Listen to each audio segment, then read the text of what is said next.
जय श्री कृष्ण। आराध्य स्तुति चैनल के समर्पित श्रोताओं का हार्दिक अभिनंदन। आज हम आपके लिए लेकर आए हैं भगवत गीता का 5वां अध्याय कर्म संन्यास योग। अब तक श्री कृष्ण अर्जुन को कर्म, ज्ञान और समर्पण की गूढ़ व्याख्याएं दे चुके हैं, लेकिन अर्जुन के भीतर अब भी यह प्रश्न जीवित है, क्या कर्म करना श्रेष्ठ है या कर्म का त्याग कर देना यानी संन्यास लेना। इस अध्याय में श्री कृष्ण स्पष्ट करते हैं कि संन्यास और कर्म योग दोनों ही मोक्ष का मार्ग हैं, लेकिन निष्काम भाव से कर्म करते हुए योग में स्थित होना अधिक श्रेष्ठ है। तो आइए प्रवेश करें भगवत गीता के अध्याय 5 में कर्म संन्यास योग। श्लोक 5.1 से 5.6। अर्जुन ने पूछा, हे कृष्ण, आप कभी कर्म त्याग यानी कि संन्यास की प्रशंसा करते हैं और कभी निष्काम कर्म की। कृपया निश्चित रूप से बताइए कि इनमें से कौन सा मार्ग श्रेष्ठ है। श्री कृष्ण ने उत्तर दिया, दोनों मार्ग, संन्यास और निष्काम कर्म योग मोक्ष देने वाले हैं, परंतु कर्म योग अधिक श्रेष्ठ है। जो द्वेष और आसक्ति से मुक्त होकर कर्म करता है वही सच्चा सन्यासी और योगी है। केवल कर्म का त्याग करने से कोई सिद्ध नहीं होता, बल्कि जिसे आत्मबुद्धि प्राप्त है वही शांत और मुक्त हो जाता है।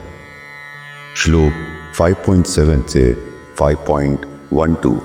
श्री कृष्ण बोले, जिसने आत्मा को जान लिया है वह पाप से नहीं लिप्त होता, वह सभी कर्म करते हुए भी निर्लिप्त रहता है। वह जानता है कि वह ना तो करता है ना करवाता है, वह केवल साक्षी भाव से देखता है, उसकी दृष्टि शुद्ध होती है। योगी जन्म कर्म के फल को त्यागते हैं, इसीलिए वे शांति को प्राप्त करते हैं, जबकि आसक्ति वाला मनुष्य फल की इच्छा करता है और बंध जाता है। श्लोक 5.13 से 5.18। श्री कृष्ण आगे बोले, योगी आत्मा को जानकर सब कर्मों का त्याग कर देता है, वह शांति और आत्मा में स्थित हो जाता है। जो ज्ञानी है वह ब्राह्मण, गाय, हाथी, कुत्ते और चांडाल सभी में एक ही आत्मा को देखता है। ऐसा समदर्शी व्यक्ति ही ब्रह्मनिष्ठ होता है। वह संसार में रहते हुए भी शांत और मुक्त होता है।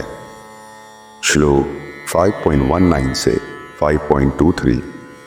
श्री कृष्ण बोले, जो इस समत्व को प्राप्त कर लेता है वह जन्म और मृत्यु के चक्र से मुक्त हो जाता है। वह व्यक्ति जो बाहरी सुखों में आसक्त नहीं होता और जो भीतर से संतुष्ट है वह सच्चा मुक्तात्मा है।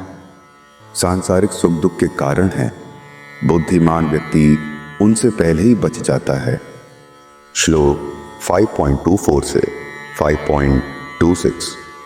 श्री कृष्ण बोले, जो अंतःकरण से प्रसन्न है, जो आत्मा में रमण करता है और जो आत्मज्ञानी है वह मोक्ष को प्राप्त होता है। एक योगी जन जो इंद्रियों को वश में रखते हैं, जिन्होंने राग द्वेष को जीत लिया है, वे सभी क्लेशों से मुक्त होकर ब्रह्म में लीन होते हैं। श्लोक 5.27 से 5.29। श्री कृष्ण बोले, जो अपनी दृष्टि को भ्रू मध्य पर टिकाता है, प्राण वायु को नियंत्रित करता है, इच्छाओं को छोड़कर पूर्ण संयम में स्थित रहता है, वह ब्रह्म को प्राप्त होता है। हे अर्जुन, जान लो, मैं ही सभी यज्ञों का भोक्ता और स्वामी हूँ। मैं ही समस्त लोकों का ईश्वर हूँ। जो मुझे इस रूप में जानता है वह शांति को प्राप्त करता है। अध्याय 5 समाप्त। संजय की वाणी में इस प्रकार श्री कृष्ण ने कर्म और संन्यास के बीच गूढ़ अंतर को स्पष्ट किया और अर्जुन को सिखाया कि कर्म करते हुए आत्मा में स्थित रहना ही मोक्ष का श्रेष्ठ मार्ग है। जय श्री कृष्ण।